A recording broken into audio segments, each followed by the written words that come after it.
L'histoire de ces jeunes filles ne surprend personne ici. Du jour au lendemain, elles se sont retrouvées rapatriées au Mali par leur père. Le choc du retour a été brutal pour ces deux filles qui sont nées et qui ont grandi en France. J'ai pleuré, pleuré, pleuré. Après, j'étais en colère. Je regrette parce que le retour, il a été très mal fait. J'aurais quand même aimé pouvoir continuer en France des études. J'aurais aimé qu'ils le fassent moins brutalement. Il faut dire que les enfants n'avaient pas la moindre idée de ce qui les attendait. Lorsque j'ai pris ma retraite, j'ai dit qu'il faudrait que je rentre à mon pays. Parce que j'ai vu que la vie est très chère. Et puis j'arrive pas à faire ce que je veux en France avec mes enfants. Moi, je n'ai rien demandé à personne pour dire que les enfants, nous irons au Mali ou quoi que ce soit, non. Passage obligé pour les filles, une immersion totale pendant 1 an au cœur de la culture malienne, dans le village de leur père. Mais le pire, c'est le mariage forcé de Sadio, la sœur de Massiga, à un vieux de 65 ans.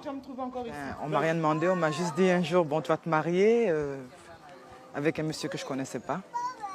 Et du jour au lendemain, je me suis retrouvée mariée à 15 ans. J'avais 15 ans, ouais, effectivement, quand je me suis mariée.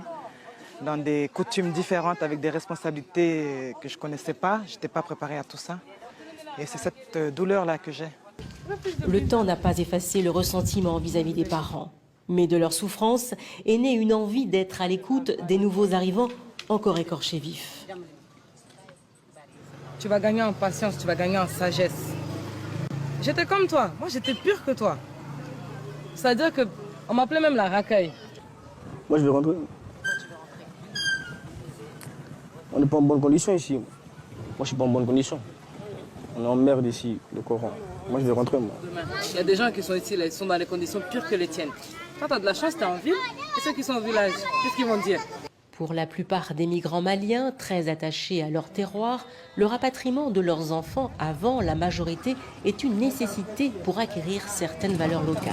Ensuite, à l'âge adulte, ils sont libres de repartir. Moi, mon enfant, il ne viendrait pas ici. Jamais. Tout le monde connaît son mal-être, mais ces hommes assis près de l'arbre lui demandent d'être discret.